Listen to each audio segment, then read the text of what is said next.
Greetings, my name is James Moore, and I am the Vice Provost and Chief Diversity Officer at The Ohio State University. I'm here today to welcome you to our first Education for Citizenship event of the year. As you know, Education for Citizenship is the motto of our beloved university. The purpose of these events is to find a way to debate and discuss important issues of the day with integrity and respect. We began these events last year because as a country, we seem to be losing our ability to engage one another in a constructive manner. You only need look to the political dysfunction of Washington, D.C., or our vicious online culture to see that Americans are arguing more and listening less than ever before. Part of our job as educators is to amplify the values that we hold near and dear. For more than 150 years, values like civility, civic engagement, and freedom of expression have been championed on the campus. These are the pillars of a civic society that we resolve to strengthen through these events. Our first discussion is about a subject that is timely as it is controversial: the removal of statues honoring Confederate war heroes.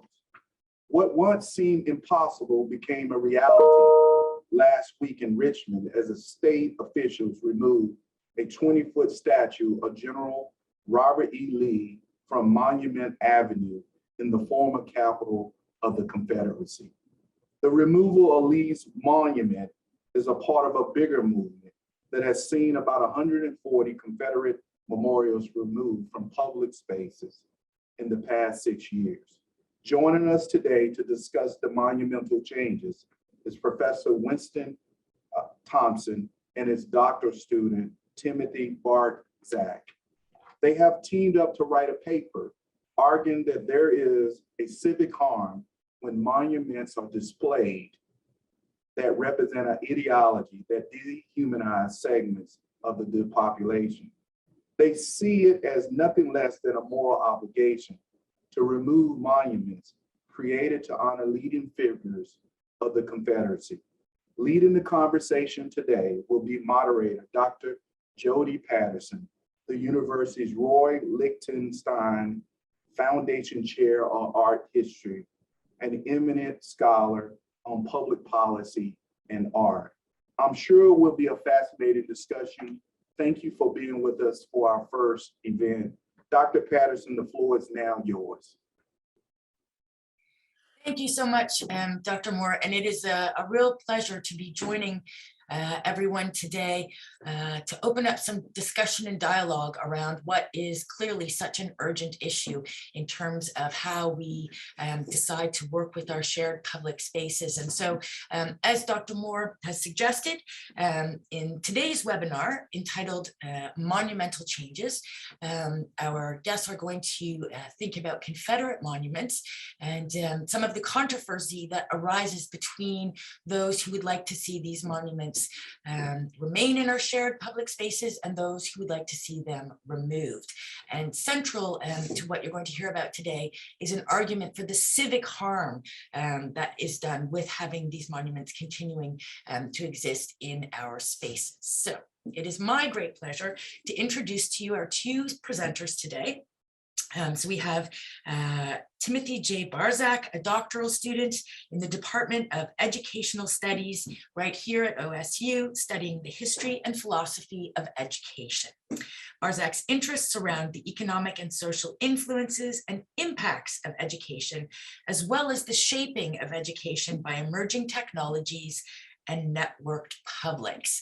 And joining Timothy, we have Dr. Winston C. Thompson, who is an associate professor in the Department of Educational Studies and associate professor in the Department of Philosophy by courtesy right here at OSU.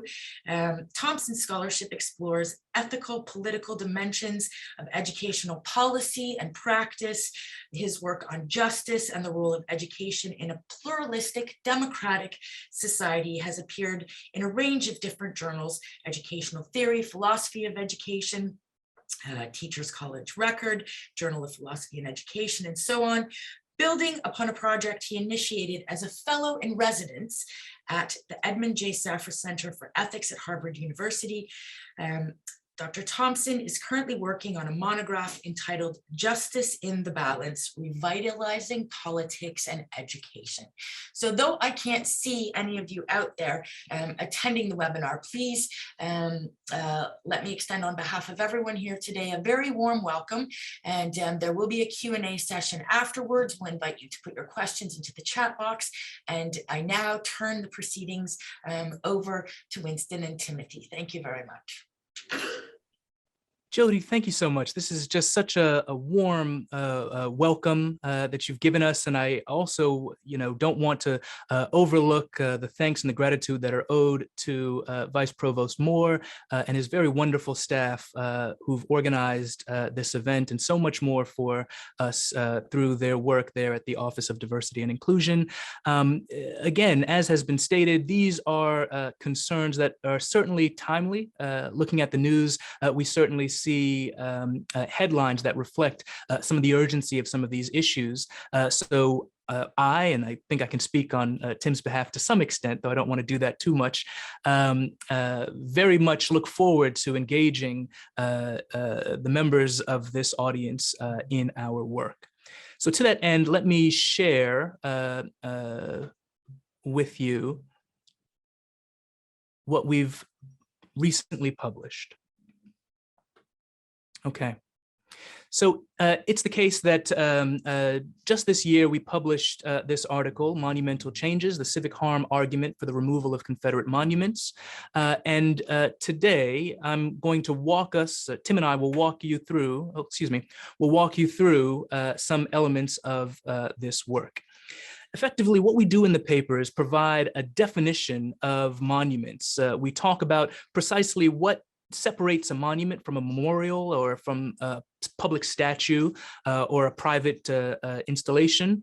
And then we talk about the ways in which that definition can either contribute to or make more challenging some of the removalist, that is to say, claims regarding or arguments in favor of removing certain contentious monuments, or preservationist, by similar token, which are the sorts of arguments that are in favor of preserving these monuments as they currently exist, controversies. Our focus is on Confederate monuments, but a lot of what we describe could be applied in more general terms, but the Confederate monuments seem to us to be a good subject for analysis as they represent some of the forms of racism that are clearer sort of candidates for criterion of removal that come to the fore in these removalist and preservationist controversies. In the work that we do, we talk about some of the existing philosophical arguments that attempt to give greater clarity, conceptual clarity, and normative guidance, that is to say, suggesting to us what ought to be done. And we focus really quite strongly on what's called a particular formulation of the moral harm argument. So the understanding that there's a moral harm to be undertaken or to be understood in this controversy. We focus on that moral harm argument, but then we extend some of those claims and we talk about what we consider to be an educationally sensitive civic harm argument. So we'll talk more about this in the slides to come, but it's important to note that this educationally sensitive civic harm argument might provide some potential for some shared ground or shared space between the removalists and the preservationists. Tim? Thank you for that introduction there, Winston. Without being too overtly redundant, I'll just run through a quick article overview. We begin with an introduction, of course, as Winston has said. We look to what monuments are, what we consider to be monuments and why they qualify for monuments, separating them out from other public art installations. We'll focus, as Winston has said again, on the Confederate monuments within the United States because they provide a pretty clear picture of what we might think of as a good candidate for removal. And that case is particularly salient for our needs here. We'll then attend to the moral harm argument, giving brief descriptions of other embedded arguments within those conceptions, and then giving more of a foundation on the strength of the moral harm argument before getting into its weaknesses, which is a jumping off point for us to introduce our civic harm argument. And we'll look at how that civic harm argument addresses specific needs for social cooperation and working together in a civic way in pluralistic democracies, and then how the civic harm argument is by nature of its aims educative for public spaces where monuments inhabit. And then we'll end with a brief description of the strengths and weaknesses before opening up to questions. If we move to the next slide here, we can see there's a quote we pulled from the paper, which we believe sets up well why this work is important. So monuments are erected in the public, and they represent for us the specific ideologies and loyalty to ideals that we currently have in the public mindset. However, we often move past those ideals and move into different spaces in our civic mindset. And we often look to take these monuments down. It's happened a number of times through history, post-World War II in the Soviet bloc. It's happened a number of times. Most recently, we can think of the recent removal of monuments in the United States that has occurred a few weeks ago, as Dr. Morris said, with the removal of the Lee statue here. And these represent for us a shifting in our public mindset and a shift of what the meaning of social life is. And these are always going to be contentious moments. Some people want to hold on to the previous ideals of the perceived values of the society before. And obviously some of us will want to move on and enter a new kind of civic mindset. So this is why we find that this is an important topic to discuss, and hopefully you all agree. Winston, back to you. Yeah, thanks so much, Tim. I mean, I think that what Tim has said is absolutely right in our thinking, in that there is some expressive content of monuments, and there is, in fact, something that's expressed when monuments are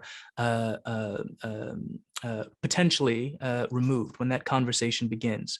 So I'd like to just give us a very rough read of what we do in the paper in regards to define monuments, right? So often it's the case that in philosophical work of the sort that we have written, we want to make sure that we've got a clear understanding of the subject that we are seeking to analyze or to discuss. And so for our purposes, monuments have, at the very least, three characteristics that tend to cluster together. The first is that a monument sort of often begins in the belief that a particular subject is historically significant. Now, of course, we acknowledge that the historical significance of a subject might be a matter about which persons are correct or incorrect. But we do want to identify that with that first characteristic, that there is some understanding of historical significance. The second characteristic that we forward as being essential to a monument is that a monument is necessarily celebratory, or it's honorific in its tone, right? A monument could be confused with a memorial. We argue that a memorial is a sort of the larger category, and a memorial contains things that are in fact monuments, but there are other forms of sort of recognition of historical significance for things that are perhaps particularly tragic, right? And so we separate out those from the monuments that we're trying to attend to in our paper. And then the final characteristic that we offer is that a monument enjoys either a fully or partially official status, right? That's to say that a monument is a state-endorsed comment on historical significance and the celebratory, with the celebratory or honorific tone. We can talk more about this in the Q&A. In some sense, this third characteristic might be the least sort of obvious or self-evident, but we argue that monuments existing as they do in public space are, in a sense, state-endorsed commentary on, once again, historical significance and the appropriateness of a celebratory or honorific tone on that subject. Tim? Thank you, Winston. Yeah, so we might also ask the question of why are we focusing on Confederate monuments here when there's a wealth of other monuments to analyze. So one, they meet obviously the three criteria that we set forth. All those criteria Confederate monuments meet. And to our mind, there are also clear cases for removal based on their overt connection to racial injustices and white supremacy. So they, to us, are very legibly inappropriate in public spaces to be educating an entire public. They're also there's a sense of urgency about them currently, and it is a timely subject to be talking about as there's a removal calls for the removal due to the recent murder of George Floyd last summer and the calls for racial justice that we've been seeing over the past year and many years that have come to kind of a fore here recently. They also do enjoy some support from American conservatives largely and have a good, strong political backing. In the article, we point to some presidential remarks that have lent credence to the opposition of the removal by former President Trump in executive orders, which kind of reframe what we might consider as the actual historical context for these monuments. And then turning from those remarks by former President Trump, these calls for preservation are kind of rooted in a reliance of heritage that falsely portrays that historical context, as we can see by the ways, the time periods in which these monuments were largely constructed, and then in the civil rights era, at the turn of the century, in the Jim Crow South, they're not actually historic heritage monuments that we might consider, but they are largely to serve, if we look into their historical context, for other purposes. And perhaps most importantly, there's empirical evidence that supports the fact that Confederate statues exacerbate racial inequalities in US counties wherein they exist. So there's actual evidence that say those counties where those Confederate monuments are, inequalities between the peoples there are greater. And we obviously want to bring out a more equal world with equality and equity. So this is obviously why we should focus on Confederate monuments in this case, to our mind. Yeah, back to you, Winston. Yeah, thanks, Tim. So, given that context, recognizing the history, recognizing the ways in which the narrative regarding that history is often presented in some very sort of patently false ways, again, looking at these Confederate monuments allows us to really understand, in some ways, the sort of the orientations that removalists and preservationists might have. So again, I just want to give a very brief overview and suggest that by this language, what we mean is the following. Removalists are those persons who are calling for the removal of a controversial monument based upon an implicit or explicit sense of harms that are done to or on subgroups of citizens, right? That's the ways in which removalists tend to sort of orient themselves in reference to their subject. Preservationists largely, though not exclusively, largely contend that the monument ought to be preserved. It ought to remain in the public space. And oftentimes preservationists make reference to in some sense, the educative purpose of the monument, right? Removing the monument is sort of removing our history. People won't know about what's happened in this specific context, right? And it's also worth noting that, again, with that sort of historical argument, there are claims about heritage, right? So not only is there sort of the idea that there's sort of a factual misdeed that is perpetrated by the removal of the monument, right? We're not properly educating people about this space and its history.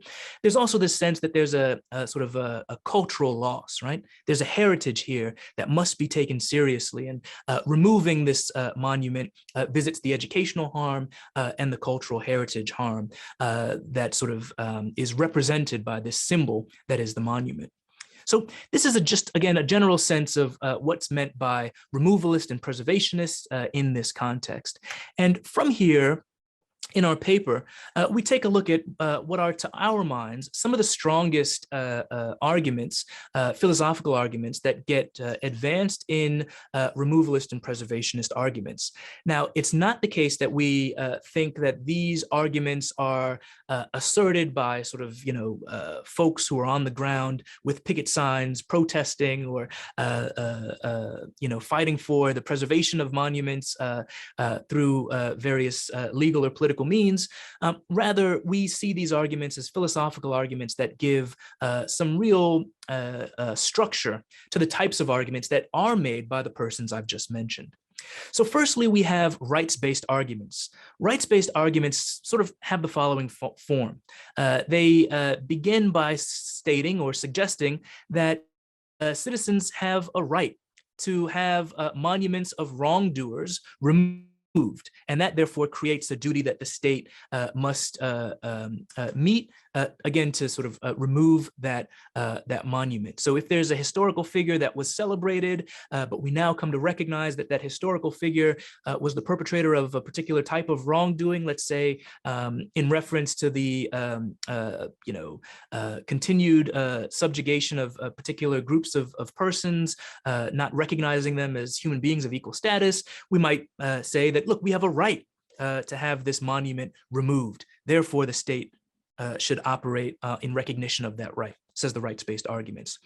The history-based arguments tend to see monuments as celebrating history, right? So it's not so much about venerating the person behind about whom the monument has been erected, but perhaps the monument celebrates the complicated and rich history that led to this person being celebrated. So the history-based argument says, look, it's not the case that the continued preservation of this monument is continuing to celebrate the historical figure that is honored, that was honored by the initial erection of the monument, but rather the monument has sort of come to have this historical significance, and therefore we ought to be primarily concerned with engaging the public in this very complicated history by way of reflecting on, recognizing the significance and context of the monument. So again, this history-based form of argumentation can move either in support of removal or preservation, as is also true for rights-based arguments.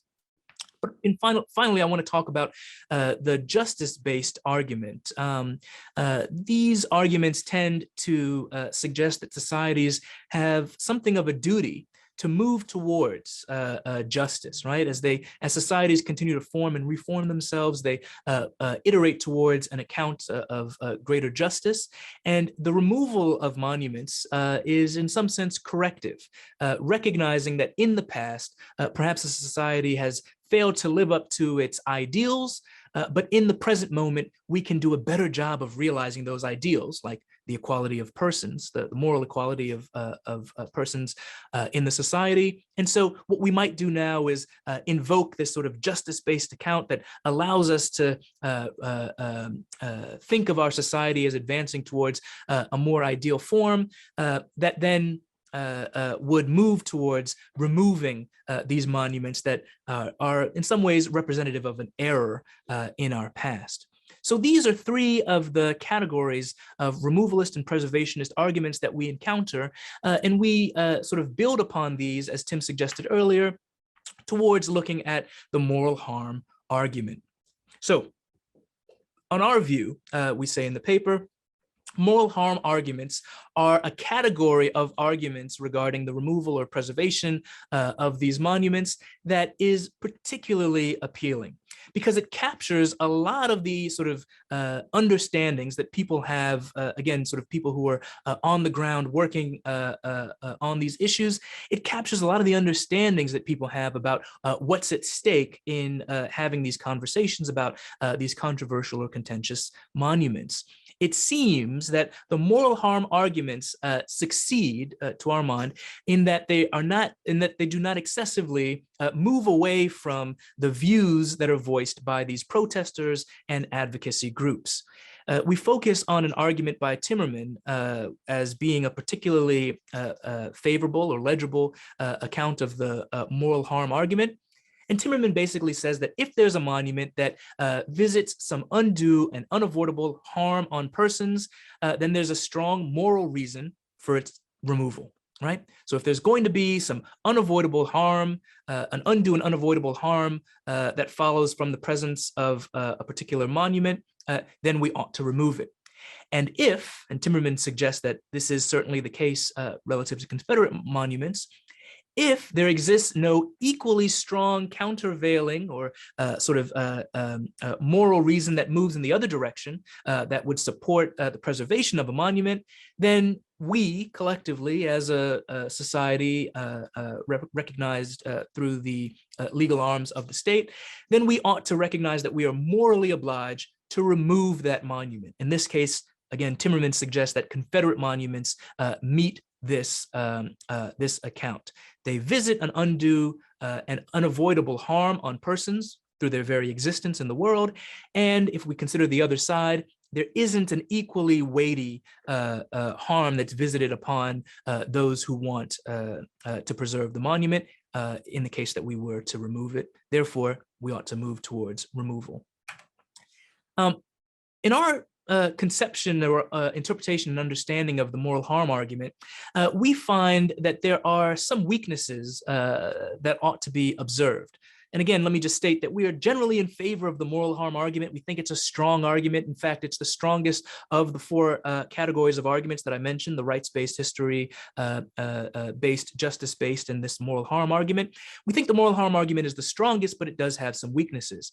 One of the weaknesses is that it doesn't make clear its position on the harms that might exist on, as it were, either pole of the debate. Right. So it's the case that folks who want to have a type of preservation do claim that they're being harmed when one of the monuments under consideration is removed.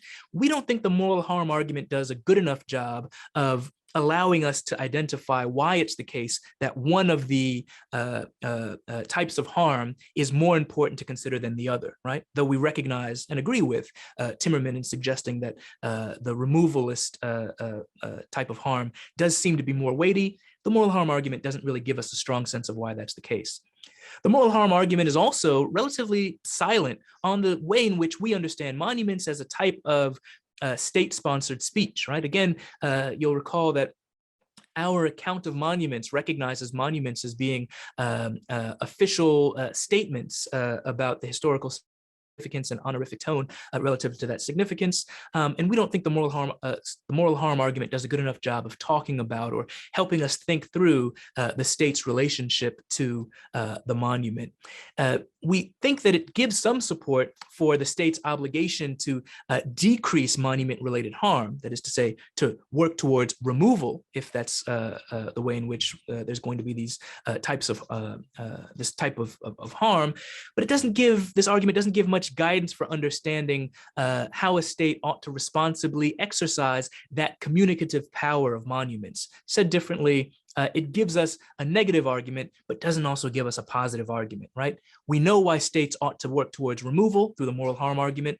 We don't have a good sense of what positive actions a state might take relative to understanding this sort of expressive speech feature of monuments.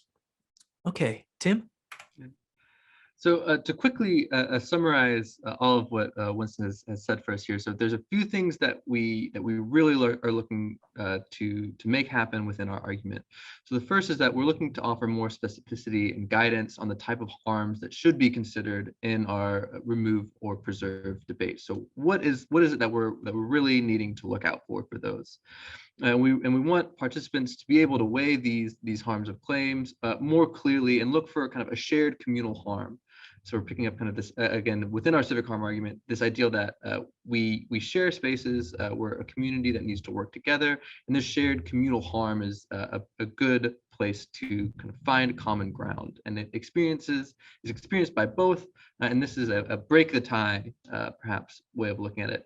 And we also are looking for what is the state's role in this? So in the category 3 of our monuments, the third category where it's a state endorsed speech. If it's a state endorsed speech, well, the state then has some responsibility to protecting the civic environment and making sure that we as a community work together. And we think that our civic harm argument does well to identify what that state's role is. So I'll pass it back to Winston here real quick. Yeah, thanks very much, Tim. So building on that, what we end up doing in the paper is working towards establishing the foundations of what we call a civic harm argument, recognizing the ways in which the civic harm argument might be useful in this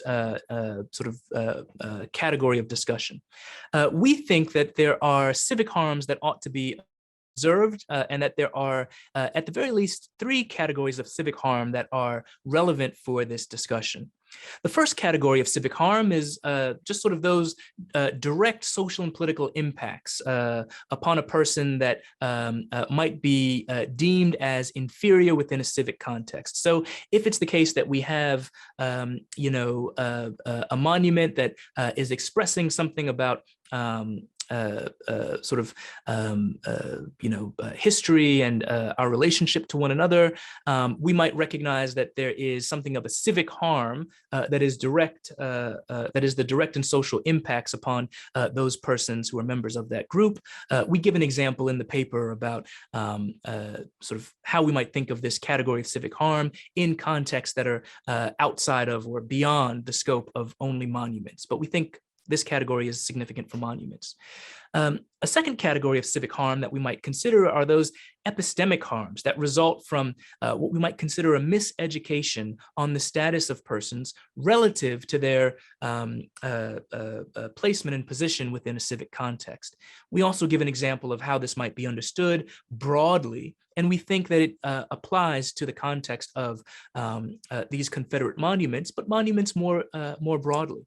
That is to say that monuments express something, they communicate something, and as persons occupying these public spaces in which monuments are featured, we are persons who are then educated into some of these beliefs or some of these intuitions about the status of the persons who are represented by or reflected, commented upon by these monuments. And then the third category of civic harm that we might want to discuss is those sort of civic harms that are understood as degradations to the quality of interaction and exchange between the civic community. So we might recognize that, look, even if you're not a member of the group of persons who is going to experience that the direct social and political impacts of the category 1 type of civic harm, and you're not the sort of person who's likely to fall victim to the miseducation that occurs under the category 2 type of civic harm, you're still going to be a person who exists within a society in which the quality of interaction and exchange, the very sort of, if you will, lifeblood of the society is going to be degraded because the civic interactions are occurring within a context in which there are these hesitations, misunderstandings of the status and the equality of persons. So for these reasons, we see the civic harm argument we see these as 3 types of civic harms that might be invoked within this broader conversation about removal or preservation of monuments. Tim? Yeah, thank you, Winston. Given these considerations of harms that are occurring due to these monuments, we rest our foundation of the civic harm argument upon 2 main considerations. So the first one is that monuments are by nature of their existence educative in some sense. So we exist out in the world, we encounter monuments, and we learn something from them. What is important to us to remember is that what we learn from them depends on the context in which they're in. So we pick up a little bit of a thread from Danielle Allen here within her work in our declaration that claims that we need to learn the complete history of our nation, complete history of the United States, and that does it does include these instances of racism, and we need to learn about those facts so we can move forward. But to learn properly about that, there needs to be a proper context within that. Which moves into our second consideration, in that public spaces do not serve for the proper context through which these controversial monuments can embody their educative purpose. Again, we encounter them out in the wild, and we glean whatever insight we can from them. And what we really ought to do is put them into a context where we can understand a complete representation of what they mean from a historical standpoint. We'll move to the next slide here real quick. And the first instance that we want to take from this, from our civic harm argument, is that we're working towards a social cooperation. What we thought of first is that these calls for removal or preservation aren't necessarily the exact problem and the exact argument that they seem to be. They serve for more of a larger proxy argument that is between the political fractions within the United States, and these calls for preservation and removal kind of embody in a good way the split and divisions that we're experiencing now. So what that issue stems from is an issue of not being able to work together. So what we thought that might be a good position to take is that the preservation arguments, although we don't find them persuasive, what happens is that by not addressing the arguments head on and taking them as into full consideration, we end up talking past each other. So we're not talking to one another. We're more of creating noise out in the sphere, and this is harmful to the civic sense of engagement with the entire civic populace. So by taking these preservationist concerns seriously, we kind of extend an olive branch and we open up avenues to say, where might these monuments be properly contextualized? So if there is a sense of cultural heritage that we need to preserve, what is that right space for that to take place, and where might we consider that being? We'll move to the next slide here real quick. So ultimately, what we believe is that a properly contextualized monument can transform into what we call a pedagogical artifact. It can embody an educative sense and move us forward into learning more about that historical time period and learning more about us as a country. And this accurately represents the figures and the figures that they represent. And as civic actors, we can better come to understand these nuanced histories that are represented within them, and work towards a grander social cooperation between us all. Back to you, Winston. Yeah, thanks so much, Tim. And it's the case that I know you may have to step away in just a moment, so I'll just conclude here with the following remarks. It's the case that on our view here, building on what Tim has just said, we recognize that public space, we recognize that education is a continual process wherein persons continue to be changed, reconstituted in various ways by their experiences and their contextualized environment. We recognize public spaces as being educative in very significant and substantive ways. And so if we are charitable, and we sort of understand that those who are in favor of the preservation of Confederate monuments, if we take them, at their word, though we have some reason to be skeptical, as Tim referenced earlier in the historical context sections of our paper, but we can still take them at their word and analyze the ways in which a civic harm argument might sort of, particularly a category 3 type of civic harm, sort of a focus on the sort of civic degradation that is the result of what, again, could be charitably understood as positive intention, would then move one towards an account that is removalist in nature. And I'll just say that again. even if we take seriously the preservationist impulse regarding these monuments, in the ways that it's been stated, we might still find that the civic harm argument, particularly the category 3 type of civic harm, is going to be persuasive. So in the work that we've authored, we suggest that democratic citizens, again, in a richly pluralistic democracy, need to work together to think about how to bridge differing symbolic meanings of these monuments. We use work by Habermas, Mead, Durkheim, and others to show that that the environment continues to impact and operate in some educative ways on individuals and on the very structures of a society, leading us to our conclusions regarding, as Tim earlier suggested, the recontextualization of some of these monuments, potentially transforming them. So we see the civic harm argument, and I'll just sort of close here by saying that we see the civic harm argument as being an especially strong version or way of arguing relative to these issues of removal and preservation, as the civic harm argument combines some of the good strengths of the moral harm and justice-based arguments, while also sidestepping some of their issues. It allows for a recognition of historic and continual moral harms that are visited upon certain segments of the population, and it seeks to iterate towards justice and reconciliation regarding these harms.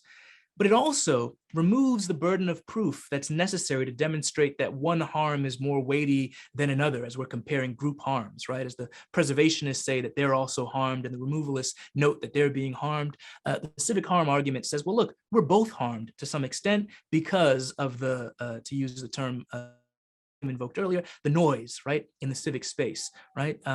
So this is one improvement. And the second improvement is that it allows for the acknowledgement of the claims of both parties as being important to this sort of civic makeup of society, and recognizing our commitment to ameliorating these issues more effectively moving forward. And we can then sort of end things and move back into questions and engaging with Jody and the comments from those folks who are here in attendance. Thanks so much.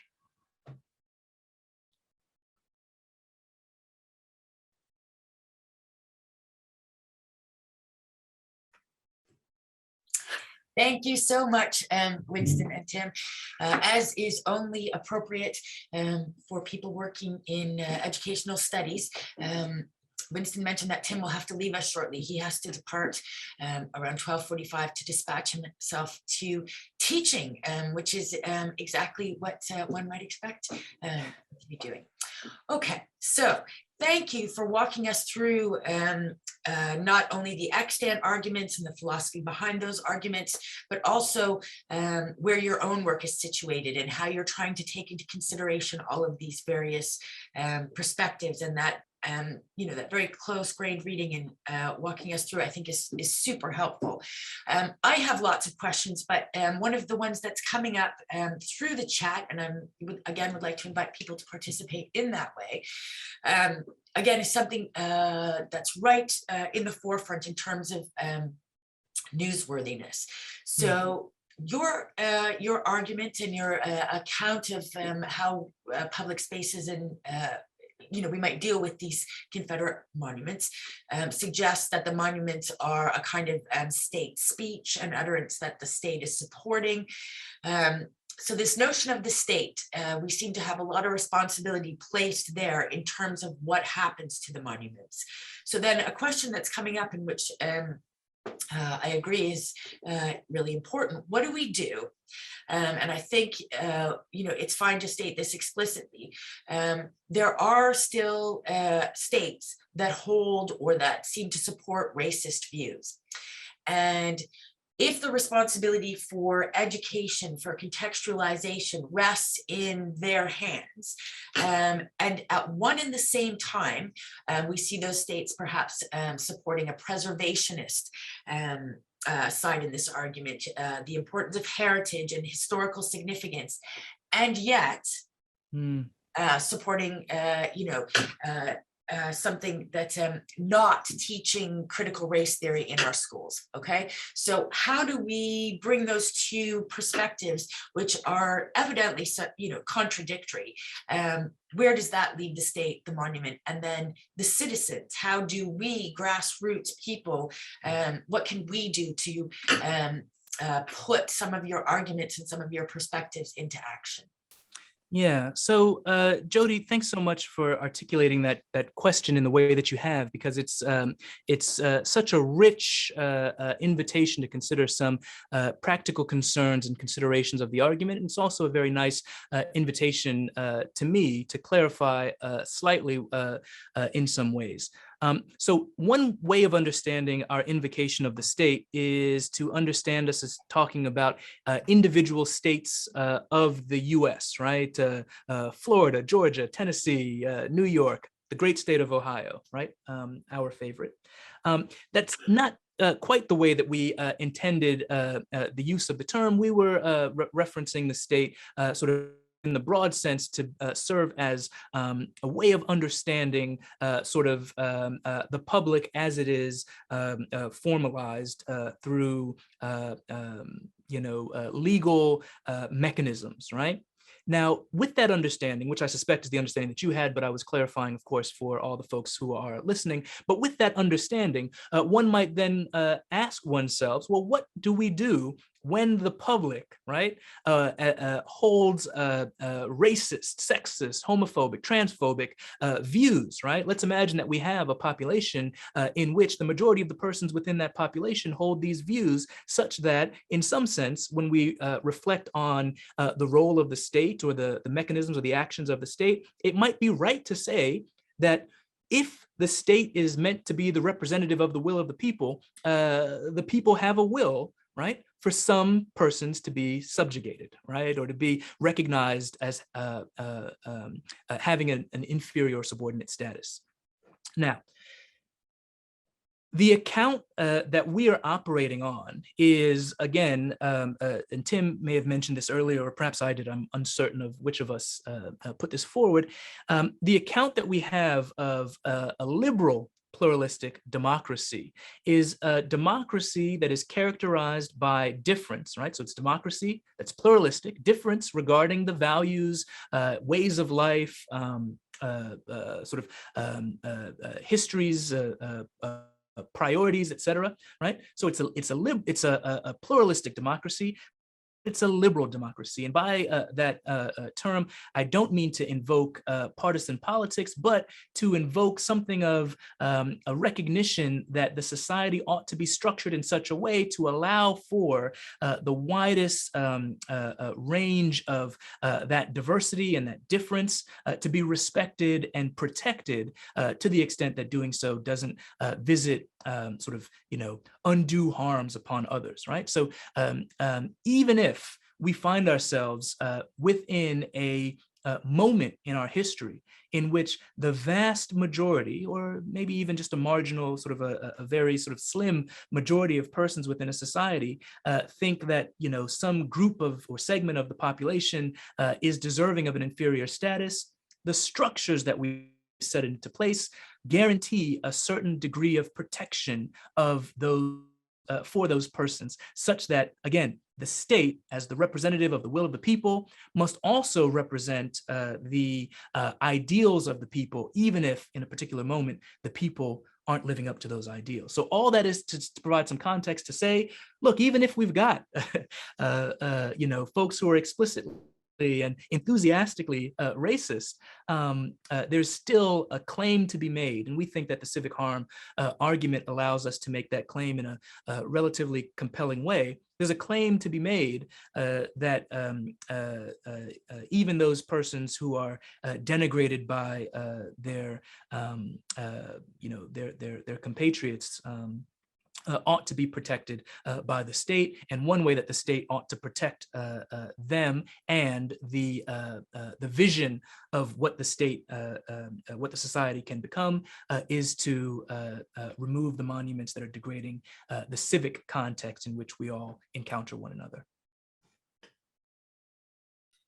Okay, thank you for that response. Another question that's coming up in various forms, wondering if you might say something about the thorny issue of censorship and relatedly freedom of expression. Yeah, so I think that the question of censorship and freedom of expression are good issues to think through and to be careful about. Let me say something first about freedom of expression and then something about censorship. So I'll invert those.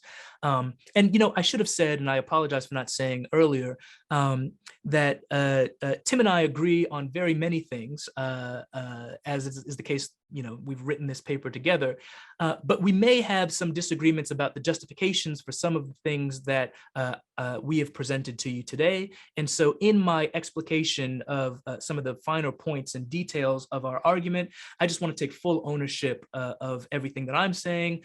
So if you strongly disagree, don't send emails to Tim and clutter his inbox. You can send them to me. I'm speaking only on my own behalf. And I think that Tim would actually agree on this particular point.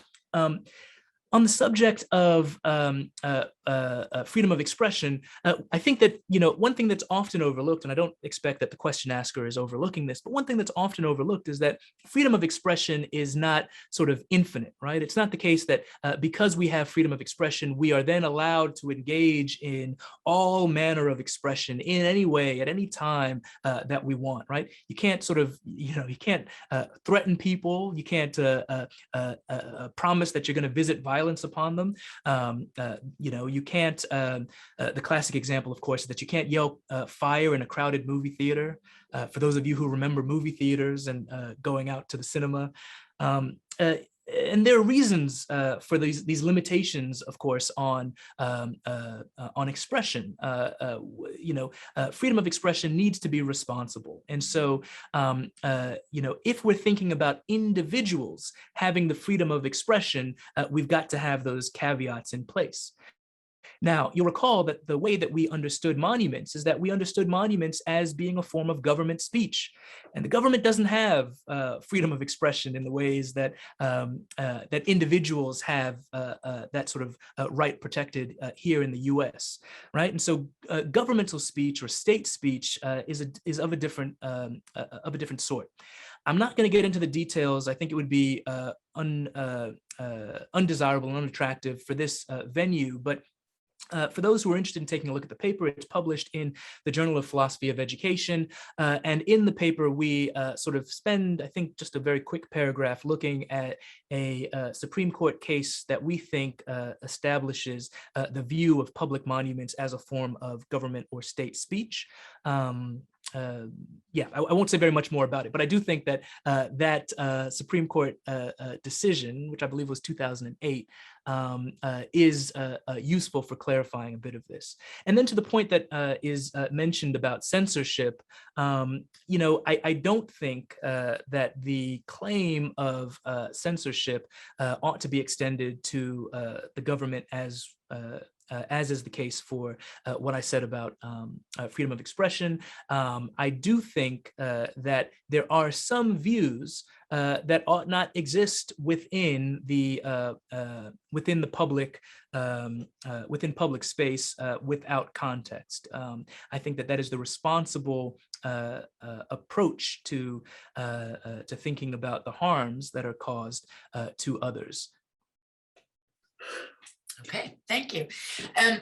Just to let you know, a number of people are asking for the details of this particular article. So you mentioned that it's Journal of Philosophy, and I'm going to, if you don't mind giving the details, and I'm going to summarize a few more questions. We have about 5 minutes left. Sure. So in terms of taking these two polarities across this spectrum, we've got the preservationists on the one hand, and the removalists on the other. And it seems that one of the sort of fruitful aspects of your particular take on this is that you get rid of that either or, and there's a process of transformation that occurs. So it's not like we're destroying the monuments, and we're turning them in to something else. And a few of the questions here are looking directly at this distinction that was made between monuments and memorials. And so if we think about monuments, if you will, to to tragedy. And I'm thinking of all of the Holocaust memorials. So a question that's coming up in terms of this process of transformation that you and Tim have suggested, can a monument be converted into a memorial? Is there a way in which one of these Confederate monuments can remain in the public domain, in our shared public spaces, without doing harm? And they're asking, a couple of the people are asking, in terms of your particular philosophy and ontology, why or why not?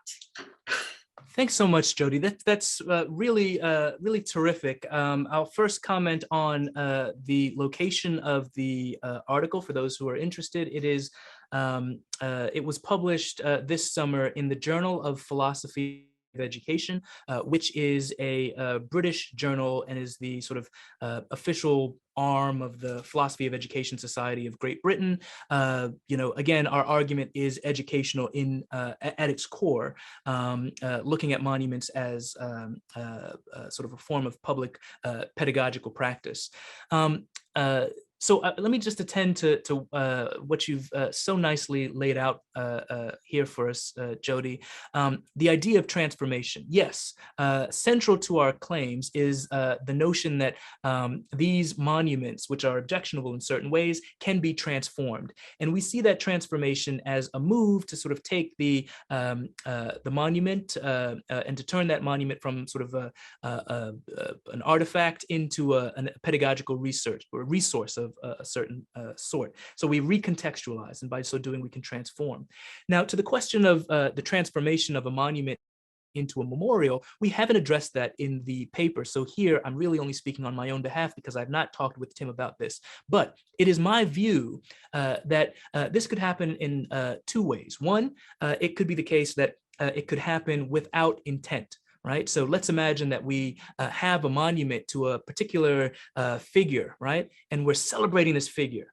And then, as tends to be the case, it feels like these days, we discover something about this figure. And, now it's the case that instead of placing flowers in front of this, what was once a memorial, we come to regard this as a somber, physical, material artifact. And it now becomes the case that we visit this statue, let's say it's a statue, to sort of reflect on the horrors and the pain that this person has visited upon others, right?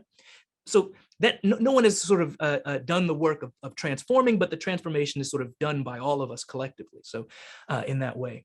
But another way of doing this is, again, by being intentional and transforming. And I think that it's the transformation itself that is, again, given my interest, really interesting, because the transformation is educative, right? So let's imagine we have the monument, we come to recognize that the person is a villain rather than a hero, and we make some changes, right? The placards are removed and are replaced, right? The square is now no longer, John Smith Square, but it is the square in recognition of the victims of John Smith, et cetera, right? This is a way in which we might then, with the placard as well, sort of give some context to why it's the case that visiting this space is important, and why, again, with this educative mind at the forefront of our practices, why we should think about and reflect on what it is we owe to one another, and the ways in which in the past some of us have fallen short. Absolutely marvelous. And I think one of the clear upshots of today's conversation is that we need to keep talking in order to make such transformations possible. So again, thanks ever so much, Winston and Tim, who's no longer with us, to Dr. Moore and all of those who have contributed and participated and collectively worked together to bring to you this first event for education for citizenship, and wishing you all a very good rest of the day. Thank you. Thank you, Jody.